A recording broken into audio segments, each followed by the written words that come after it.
Welcome back, nail queens. In today's video I'm going to be showing you the June collection from Glam, while also showing you how I do my new favorite way to ombre. So here are some of the supplies you're going to need. One is clear acrylic or dip powder. Either or works, but it's the secret ingredient to this. You're also going to need some kind of nail canvas. I'm going to be using this nail tip from the Painted Desert. It's one of my favorite shapes of theirs to do the demonstration, and you're going to want an ombre brush. So I have this one from the Painted Desert. It's literally my favorite nail art brushes. Their ombre brush is so freaking good. And then you're going to want to pick out your gel polish colors. So I highly suggest colors that are like similar to each other in color family, or like this where they follow rainbow order from blue to green to yellow. So that's rainbow order right there. Then you're going to start laying down thin layers of the colors on your nails. So I'm going to do a tricolor ombre. So I'm starting with the middle color in the middle, the lighter color at the bottom, which is the yellow, and then the darker color, which is the purple at the top.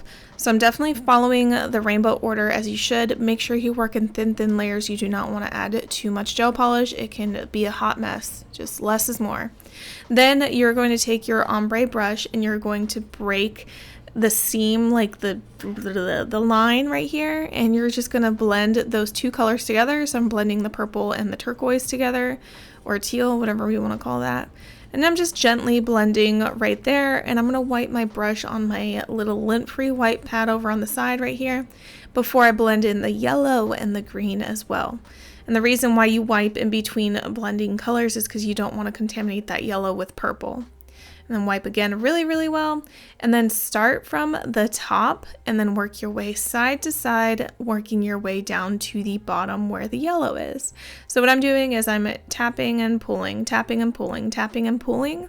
I'm tapping the gel and dragging it down, but I'm barely adding like any pressure to the nail when I'm doing the tap and blend. And you always want to wipe off your brush on the lint-free wipe before blending some more, especially when you're going from darker to lighter colors. So definitely make use of that lint-free wipe when you're blending in the colors and changing from the lighter to the darker to the lighter. And then next up comes the secret ingredient, and it is the acrylic powder or clear dip powder.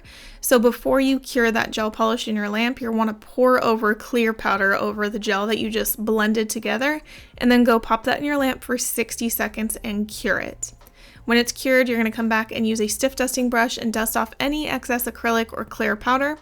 And then start again with the colors laid out exactly where you had them before. Remember, thin layers when you're laying down the gel.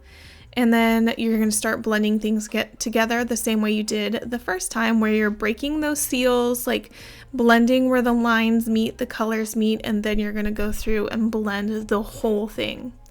So I actually learned these techniques from OMN_studio over on Instagram. I signed up for her subscription and she taught this. She does some beautiful ombres. She teaches a lot in her course. I mean, I feel like I'm barely covering the basics. So this is the foundations, but she goes into great detail about color theory and like different brushes you can use. So the course was definitely worth it. To be a subscriber, I think it's $10 a month, and she's a great resource for tutorials, education. She does more than just ombre classes, but this was definitely worth signing up to learn about, and it has quickly become my favorite way to do ombres with gel polish. So once you're satisfied with how the blend turns out, which I am for the second layer, you're going to take the clear powder and you're going to pour over the gel polish again with that same clear powder. And trust me, do not forget to do this step. It is literally crucial. It just makes the blend look so much better. If you do cure your gel polish before dipping in the clear powder and you forget about that, one way to go around it is after you cure the gel polish is to add a layer of clear gel base and then pour powder over that and then go cure that. So that's the workaround in case you forget to pour the clear acrylic powder on top of it. So I'm going to do a third and final blend. Sometimes I can get away with just 2 blends of ombre, but sometimes when you're dealing with such drastically contrasting colors like I am here, it's not like it's a red and a pink. since they're like very like far away from each other on the color spectrum. It does take me a couple tries here, 3 tries, to get the blend to be as good as I personally like it. So like I did before, is I'm breaking that seal, like that seam between the 2 different colors, and then I wipe my brush on my lint-free wipe before going in and breaking the seam on the other colors. Then I go wipe my brush again, and I start from the top and work my way to the bottom, where I'm basically tapping and dragging the gel polish down. You're not dragging really hard, it's just like you're barely tapping it.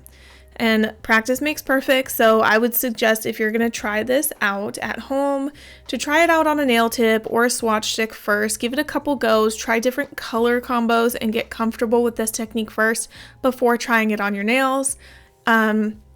If it's your first time, it may be a little bit frustrating if you're not accustomed to the technique, but the more you do it, the easier it gets. I pinky promise. It has become such an incredible ombre technique for me, and I use it a lot in my press-on nail business. So for the final time, I'm applying the clear acrylic powder or dip powder over the gel polish, and then I'm going to cure that in my nail lamp, and I'm almost done. After it's cured, I dust it all off, file and fine tune the sides to make sure nothing is wonky. Then I'm going to take the Young Nails Protein Bond and I apply a thin layer of this to the entire nail before I go in and apply a top coat. I personally prefer matte top coats because it just makes the ombre look a million times better. You can do glossy, as you can see here. Before I cure the matte top coat, this is what it would look like glossy basically, but once I've cured it and everything, this is what it looks like matte. I love how this ombre turned out. If you guys love this technique and this style, let me know. If you give it a try, let me know. I would love to hear your thoughts and feedback. Again, I learned this from OMN Studio. I'm going to link her Instagram down in the description box below if you want to go sign up for her course to learn all the ins and outs of this technique. Thank you guys so much for watching today's video, and I'll see you in the next one. Bye!